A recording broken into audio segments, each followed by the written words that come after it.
Alright, welcome back to the channel, guys. This is your boy Cheeto, and you are watching Cheeto Crew Entertainment. What you doing?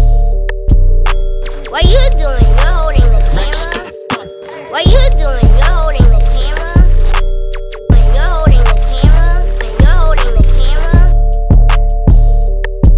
What you doing? You're holding the camera? If you're new to the channel, do not forget to subscribe, hit that bell, and like our videos. Also check out some of our newer videos that came out last week, as well as our older videos that we've been posting all year round. We'd like to give a big shout out to all our viewers, all our subscribers, the people who have taken their own time to watch our videos and showing some love as well. Today we'll be doing something a little bit different. Today we'll be reviewing our second video ever. The video we'll be reviewing is one of the top African YouTubers right now. His name is Wrold Maya, and he's from Ghana. And this guy has been traveling all around the world, visiting countries, continents, visiting people just to see exactly how they're living their life and the things they're doing a little bit different. If you haven't checked out his channel or know about him, I'll have his description right down here below. But before we get started though, I'd like to just say how inspirational he is. Traveling to different countries, trying their different foods, and then getting the perspective from the people who actually live there and are living their lifestyle as well. I think that's been inspiring for me watching his videos. The video we'll be checking out today is how a Kenyan woman was able to develop 200 homes in Kenya. In this video, if you haven't seen it, you got to check this out. As Africans, this is very inspiring. She was able to create these homes for families to live in, and it'll be there for generations to come. But let's dive in and see exactly what's going on in Kenya.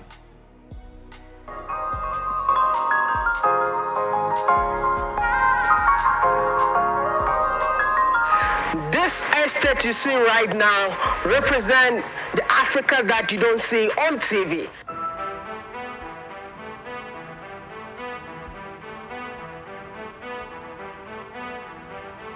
And when I say Africa, it's super huge. This estate that you see right now is the Kenya you don't see on TV. And anytime we show you beautiful estates, you guys are trying to tell us that, you know what, this is beautiful, this is in Africa, but it's not made by an African. You know what, this is why I'm here. This estate that you're seeing right here was developed and built by an African woman, and I just can't wait to go and speak to her for her to share her story with me. I know and believe that you will be inspired as much as I am going to enjoy this amazing interview. Do me a favor, if you are new to the channel, like this video, it's very important. And since I'm going to speak to a woman, you know how we do it. You need to share so that it will inspire many young women out there. And don't forget to subscribe and be part of the million family. Let's hit 1 million. And if you hit 1 million, which means that our stories will reach billions of people. Thank you so much, and come with me as I go talk to the young, inspiring woman who developed this beautiful estate that you see on your screen. Thank you.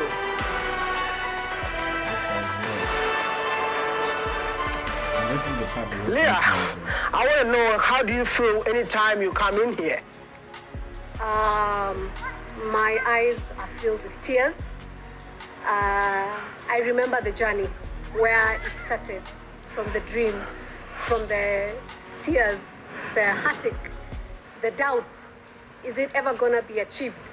And to come and see that what I dreamt of, what I prayed for, that I will have houses that are filled with families, with children playing outside, with women enjoying their kitchens and husbands enjoying their spaces, that it has come to be. And I thank the Lord that indeed, once He puts dreams in our hearts, that we have what it takes to move forward, to go for it, and those dreams are attainable. And so when I come here and I see children and I see families living here, I bless the Lord, and I know that whatever we dream of, we can achieve it. What inspires you? I'm inspired every day to become a better person, to become a better me. That my day-to-day is going to be better than it was yesterday. To strive for better, to strive to do well, to strive to be, as an entrepreneur in this country, to employ more people, to create more jobs, to grow my economy, and that the economy of Africa will be grown. And the narrative of Africa gets changed, and it can only be changed by us as Africans. And how does it feel like being a female entrepreneur? It's amazing. We have potential, whether a female entrepreneur, a male entrepreneur, we have the answers for Africa. And I feel as a woman, I'm a born nurture. I'm a nurture. We birth, we bring up our children, we bring up our families. So we have what it takes to grow and bring up life and birth good, huge dreams and big dreams and take Africa to the next level. That's the truth. Do you know that you're one of the most inspiring women that has ever lived in Africa? Wow, that's very humbling for you to say. What? Has anyone ever told you that? Yeah, I think a lot of my friends say that people need to hear you. People need to, know your stories, and yeah, it's inspiring. You look so young, though. I am not young. but what you've been able to achieve, I think it deserves a round of applause, man. Oh. Can you all help me clap for her? Thank you. Thank you. Thank you. I just want to know, my first question here, when you hear the name Africa, what comes into your mind? I think resources, resourceful. I think beauty. I think a lot of potential. Yeah, I feel like we have a lot of potential as Africa, as a continent. We are very resourceful. We have a lot of resources within us, and we also have resources in us as a people. Africans are very hardworking. We are very diverse, and if we only looked within us, we have the answers for the world. That is very You true. have the answer for Kenya. You know what you've done? I think a lot of people need to know what you've done. First of all, before I tell people what you've done, my name is Wadamaya, the one and only annoying village boy from Ghana. I heard about you. A lot of people are telling me you cannot go to Kenya without talking to Leah. Is your name Leah? Yeah, Leah. What is your full name, by the way? Leah Wamboy. Leah Wamboy. Yeah. And are you born and raised in Kenya? Yes, born and raised. I'm a Kenyan girl. A Kenyan girl. You ever left Kenya? Never. Just to visit. Just to Business visit? trips, but I've never lived outside Kenya. You've never lived abroad? No, never. So whatever you've achieved, you achieved it right here in Kenya? Yes. So does it mean that it's possible in Kenya? Oh, definitely. We have all the resources. We have what it takes to make it in Africa. Where we are right now, this is an estate that was built and developed by Leah Wamboy. Wamboy. You know what? Tell me something. Let us know how it all started. I mean, were you born a developer? No. You schooled in Kenya. Schooled in Kenya, yeah. After school, what happened? Like I said, I've lived in Kenya. I have not left the country. But growing up, I grew up in entrepreneurial family. My mother was an entrepreneur. My uncles, my aunties, that's what I saw. They were business people. And I really admire that. But there's one particular person that I really admired throughout my life, and that was my auntie. She's the sister to my mother. And when my mom passed on at the age of 16, she took me in and she brought me up. But even when I was a little girl, I always wanted to be like her. I admired that she would travel the world and she looked nice. She had very nice things. And I always wanted to have nice things and, everything nice, like in a nice house, in a nice car, looking nice. She always looked very nice. So growing up with her, holidays I would go, she had a shop, I would go to the shop and she was a distributor for various things. So I would go to the shop and I think I honed some business skills from her. Okay. So when I finished school, I was to go to campus, but I dropped out because there were no resources. And I got a job as a receptionist, so I started there. And I remember within the first few months, I realized that I think I didn't want that. I would want to get into the business world because what I dreamed of, and when I looked at my colleagues there, the amount of money that they were making, I felt maybe that's not what I want for the rest of my life. I wanted more and I wanted much better.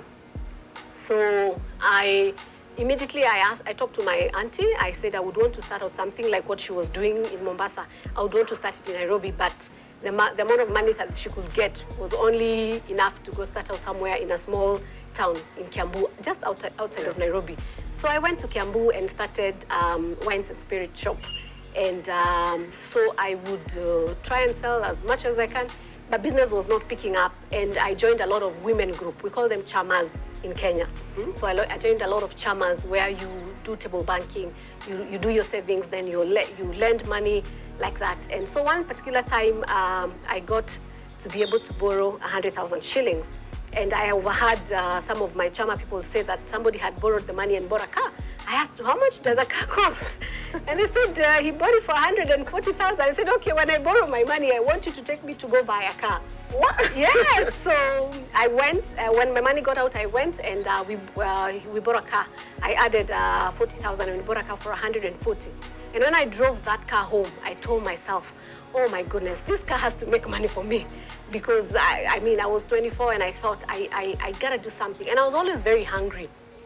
I always wanted more and big, and I felt like I was not reaching my potential during that time. So I talked to a couple of people who used to be distributors outside Nairobi, and I talked to one particular, and he said he can show me a route that he takes.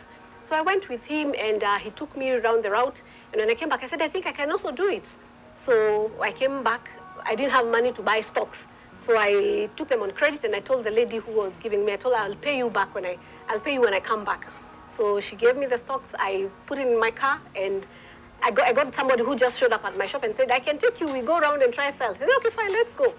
So he came and he got into the car, we went selling. But by the time we reached the destination that we had hoped we would finish selling, we had not even done a third of what that we had taken. So I said, okay, fine. He said, let's go further. We'll go. So it took us like around a week going around trying to sell. And you drive? Yeah, we drove. We drove around town. Went like to the Rift Valley region. I mean, these houses are pretty beautiful. I never imagined that this is what I'm gonna see in here. You know, because when you told me that real estate, I mean, I've taught a lot of real estate in Africa, but this one stands out. I feel like when women are developers, they do something unique. Let me know now, which means you became a real estate developer in the year 2015, end of the year 2015. I started actually November 2015, November 13th, 2015. That's when I sank the borehole here. I started with the borehole. I mean, we were in the middle of nowhere. We needed water. So I started sinking the borehole on the 13th of November. Was it difficult acquiring the land in here? Yes, it was first of all a challenge. Because I actually drove the sites, and I don't even know what led me to Kitengela, but I thought I wanted some big land. I did want a small plot, and I wanted something. I wanted to bring people from apartments, families. I thought, like myself, where would I want to live? Where would I want to bring up my children? So I shied away from apartments, and I wanted some nice land. I wanted a family setting where kids can go out and play, and you as a mother in the house, you feel safe that your children are outside playing. They can mingle with other children. So as I drove here, I saw this land, and actually I had gone to look at some other land which were plots, and the plots were like, I don't know, 4 or 8 plots, and that is what I could afford. So I started conversations with the owner of that land, and we were almost going to the place, but I felt in my heart, it didn't click in my heart. In the process of having conversations with that is when we met the landowner for here, and he first of all dismissed me. He didn't think I was serious or I was going to buy. I don't know. I said, okay, fine. We can't afford the whole land. He was selling 5 acres. I could only afford 3 acres. So I talked to him, and what happened is that it took long. The process of talking took long. So I would pay him some money. As we are continuing to have these discussions, I pay him some other money. So by the time we were finishing, I finished buying the 5 acres. Then now we added another 3. So we got a total of 8. 8 acres. So come now that end of the year, that is when we sank the borehole, and I sold my house. My husband had given me his blessing. So he agreed that we sell our house. We sold our house, and we sold some shares that we had, and some little savings that we had. So I thought To start up this. to start up this. Even though you don't know whether you're going to succeed. Let me tell you. So what we thought, because there's no bank that was going to give me all the money that were required for I didn't even want to borrow. What if I'm not able to pay? What? Yeah, so we thought, okay, fine, let's work with what we have. We can sell our house, we can sell off some of the shares that we had, and some of the little savings that we had, and figured maybe we can finish the first 10 houses. Because in my mind, I thought it's going to take X amount of money. So we hit the ground running. We do the borehole, do the boundary wall, and we started the 10 houses. So I thought that within a particular time, I'll have finished building the first 10 houses and sell them. I thought, I'm building beautiful houses. We traveled to go buy the finishes, and when I went with my architect then, and I would pick the things that I was picking, and he kept telling me, this is not your house. This is not your house. These are houses for selling. And I said, I want to pick things that I would want in my house. If I can live in that house, I don't want to sell it to anybody else. So by the time we were coming in, we did the calculations. We thought we would sell the houses at 15 million. It was not possible. So we said, let's try and sell at 17 million. And I finished the show house. The first house was house number 7, and we invited people to come, and I was very excited. Yeah. People are going to buy. Yeah. I thought once we showed the house, the show house, we are going to have clients. I got into a road shock. People came, yes. Of course, the people who come are your friends, your relatives, not the actual buyers. Yes. If there are quite few. Yeah. And the questions have you done any other project before? No. I'm not the show. No. Are you an architect? Are you an interior designer? Are you? No. So the viability, first of all, was very questionable. They're doing 10 houses. I'm telling you, we only had 10. They look like 5 because they are semi-detached. So they look like 5 blocks. Yeah. So even people driving down the road, they'll say, what is going on there? Are they building like a hotel or what is that? Let me tell you, I would stand here and people driving, and somewhere along the road, they just turn. They don't even get to the show house. They just turn and go back, go outside.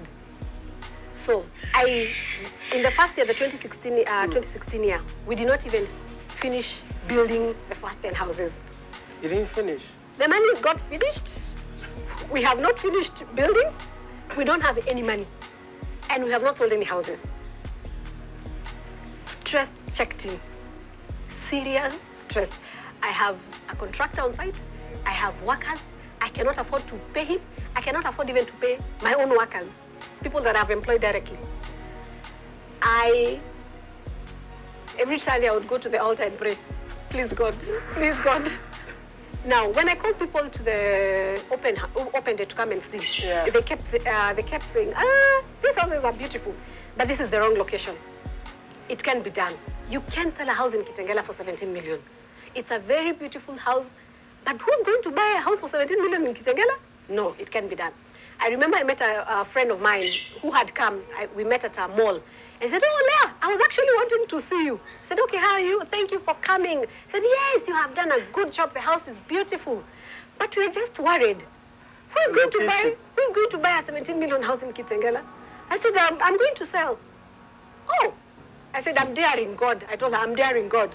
When she heard that, what would she say? She said, okay, fine, let's wait and see. So I actually looked foolish and stupid to everybody. But that time I was filled with zeal. Like, I'm going to sell these houses. I had the conviction in my heart that I was going to do it. So I continued. I actually went to London to try and sell the houses. I moved to churches in London. I talked and trying to convince people to buy. I came back, of course, from London without even a single sale. So by the time we are getting to September now, I'm stressed out. We don't have any money, zero resources. I didn't even have money to fuel my own car. Zero resources. So I thought it was a good dream, but it's not possible. So that particular Sunday, I went to church and I prayed. I used to pray. I would lock myself in the office and pray and cry the whole time. Stressed. People need their money. Suppliers were calling me because I would take credits, and suppliers would call and say, we need our money, we need our money. And I didn't have any way of paying them. So that particular Sunday, I just wanted to say, I said, you know what, God, I know I've tried. I've done my best. I told people that I'm daring you. Please give me grace to carry my head, to hold my head high. That I tried. At least I tried, and I will not be ashamed. Give me the strength. And I'll move on. I accept. It cannot be done. And I think that for me was the turning point. When I made that prayer that day, it was the turning point. Because the coming week, I got a client who deposited the first deposit of 8 million shillings. After another day, I got a client who paid 1 million and would pay every million, like every 2 days. By the end of the week, I got another one who paid 7.5. In actual, before the end of that week, I had received over 16 million in deposits. Wow. An account that had not seen anything. I couldn't believe it. So we went back full swing. And I told my contractor, let's do it. Let's get moving. And we moved. By the time we were closing that year, we had houses ready to give. Yes, by the time we were going for Christmas. And come January, I told my contractor, excavate. We're building more. We're building more. He asked, Mama, you know his Mama, like mother. Yeah. He said, Mama, how many houses? I said 28. He said, what? We couldn't do 10 houses, now you want to do 28. More than double. I said, do it. Excavate. Do we have the money? We have the money. We didn't have money. I just said, the way you brought those clients to come and buy those houses, you are going to bring other clients to buy. And that's what we did.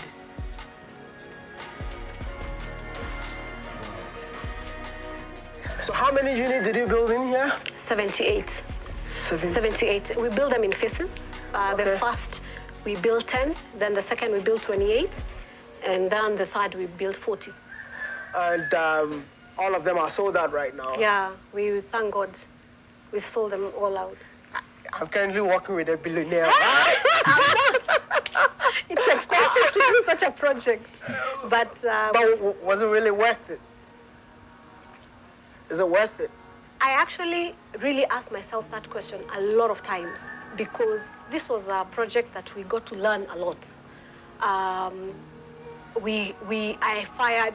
There was a day I woke up and fired everybody because the syndicates of thuggery that were happening. I would ship tiles and they come and bring trucks in the night and take out the tiles. And the architect, I believed to be like the project manager, would collude with subcontractors and inflate their invoices, and he would be receiving money. So in the end, I have no regrets. I don't have any regrets that I got to build it. We didn't burn our fingers, but we barely, Wow. So I bless the Lord, and I thank the Lord for the journey because the learning has been great. What was the major challenge establishing these properties in here? Cash flows. Cash flows. We didn't borrow from the bank. We didn't have money. Cash flows was our greatest problem. And the business model that we took, that we are going to build, we sell and selling off plan. So we are hoping that once we start building, we'll get clients who come and buy and we continue building. But what I thank God is that I delivered for the people. Having to see clients who bought these houses buying the other project is such a blessing to my heart that they still believe in us and they ask, what other project are you doing? Oh wow, you're building another project? Yes. Please, is it possible to go and check that one out? Of course. Thank you. Yeah. And these setups that she has. Welcome, Maya. Thank you. This is Royal Gates. So this is the sequel of Royal Finesse. And how many units are here? In total, we'll have about 78 houses, but we have finished the first phase of 24 houses. It seems 78 is always the lucky number. I know, I didn't even plan for it. That's the number that we got when we tried to plan the land. So are you still selling? Yes, this we are selling. Yeah, this estate we are selling. Royal Finesse, we are sold out. We have no houses to sell. So how many houses do you have? To sell here. Yeah. We have 39 houses left now. You know, total. in total. Yeah. Do you believe that I can sell the 39 houses? I know God can do amazing things. You know, we have to do this. It's by force, yeah. I'm not even gonna beg you that, oh, please buy a house or whatever. You know how we do it. It's by force for an African to support an African.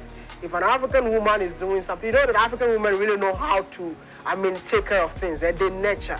So, you know what? If you're Kenyan, if you live in the diaspora, how much is the house? 16 million Kenyan shillings. 16 million Kenyan shillings. This is roughly around $158,000. Okay? See, $158,000, you can't buy this in Ghana. So if you are even from Ghana, different African countries, you can invest in Kenya.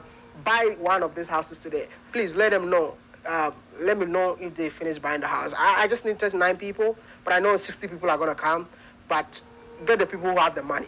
Can you show me the showroom? Definitely. And then, thank you. So It's by force. when I was starting to build houses, I wanted to build a house that I can live in. Okay. So I started with Wrold Finesse, and the people said they could not relate to it because they felt like it was very grandiose. We had the chandeliers and all that. So here, Hey.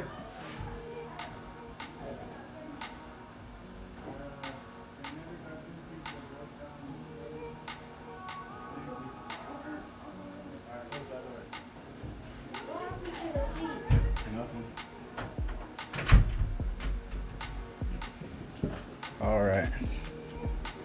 thought to try and get into the lifestyle of many other people. And so this is what we came up with. Welcome to Liberia Got Talent. Thank you. Oh, wow. This is a showroom, eh? This is the show house. So beautiful. Wow. Jeez. I always wanted to have spaces that are very warm, that are very homey, that you look forward to come to every evening. When you're tired at work and you're feeling like, life is not going the way you want it to, when you come home, you relax. And this is, I wanted an ambience that is very calming, that is very inviting for you to come and for your children to just come and be in this space and enjoy each other's company. How many bedrooms are It's there? a 4-bedroom house. Master in suites and guest bedroom on suites. This is our kitchen. I really want to know, why must one buy one of these houses?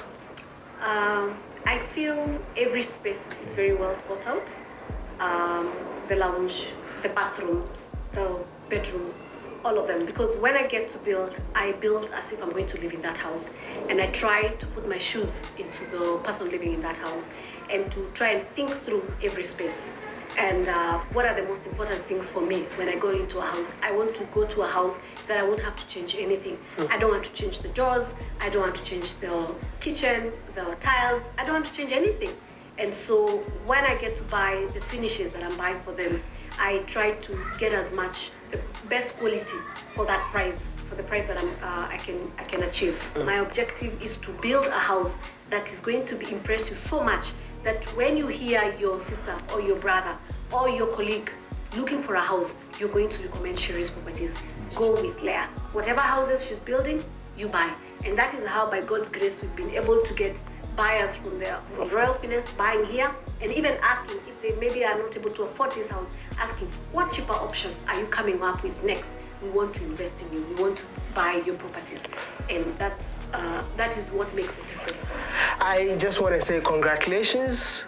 You've done something that I believe it's going to inspire the younger generation. And if you have a message for Africans, what would that message be? The message would be believe in ourselves. Believe in yourself. The Bible says, if you can believe, all things are possible to them that believe. Believe that you have what it takes to get out of the mess that you may be in. For me, it was to get out of poverty in every way. Was I going to provide for my siblings? Am I able to provide? Am I able to help others? It's not about you. It's not about me, how much money I can get in this world. How many years do I have to live? We are here for 70, 80 years. If we are lucky, even get to that 100. After that, I'm gone. So what impact am I able to do? And we can only do that if we are able to create wealth for ourselves. Our answers are not with others. We have the answers ourselves. The resources are within us. Work hard, dream big, believe that you can achieve that what you dream. And the world is going to, we can achieve all that we dream that we can achieve. The world will be our playing ground. Yeah. You see, there's so many people who say that it's not possible in Africa. And you know why I'm so proud of you? Because you never left the continent. You managed to achieve whatever you've achieved right here in the continent. Do you think that there are opportunities for Africans to grab on the continent? Absolutely, absolutely. So I read a book that once said, if there are no opportunities, create those opportunities, right? We have to believe that we have what it takes to do what other people have done. People dreamt, they looked at birds, and they invented the plane. Imagine that. So something that has not been done was unthinkable. Somebody dreamt of it and achieved it. What are we not able to achieve? We have how many resources in this Africa? What don't we have? We have the land. We have the numbers. So all we need to do is believe in us. Believe that those results are in us. We can do it. Whatever skill set that we need, we can employ it. We can bring even people who have the skill set to come and help us. But we have to know that that responsibility lies in us. That responsibility is not with anyone. Nobody is going to come to help Africa. We have to help Africa. Yeah, that's our responsibility on earth. If you had the chance to change one thing in Africa, what will it be? I'm sorry to say, but I'll change the leadership of Africa. I'll just change the governance of Africa, where we have leaders who have the best interest of Africa in their hearts. What she's trying to say that we don't have leaders that have best interest of Africa in their heart. I'm not the one who said it. She said it. I want to say thank you so much for talking to me. I really appreciate your time, and thanks for sharing your story with me. And I want to tell you guys that this is such an inspiring story, and for us to help her build what she started, it's by force for us to buy the property. See, if after I release this video and I call her in 10 days and she tells me that the property is not sold out, I'm gonna be mad at each and every one of you. Help me share this video, let the world hear his story. My name is Mr. Ghana Baby, the one and only annoying village boy from Ghana. Do me a favor, subscribe and be part of this awesome family, and let's reach 1 million. Thank you, and I'm gonna see you in the next one. I am Maya. Peace out. Wow. Now that was actually pretty cool. I don't know what you guys think, but I know I was inspired watching that video and hearing what Aaliyah had to say about how she was able to go through her adversities and able to come out with the outcome that she was able to. I think that Aaliyah, with the mindset that she has, she definitely has the potential to do anything in this world. Not only for Kenya, but the rest of the world as well. That will be all for today, guys. Thank you for tuning back into Cheeto Crew, and I will catch you guys in the next episode. Chill in the house, and you know we getting lit. Getting lit. Yeah. Getting lit. Yeah. Chillin' in the house, and you know we getting lit.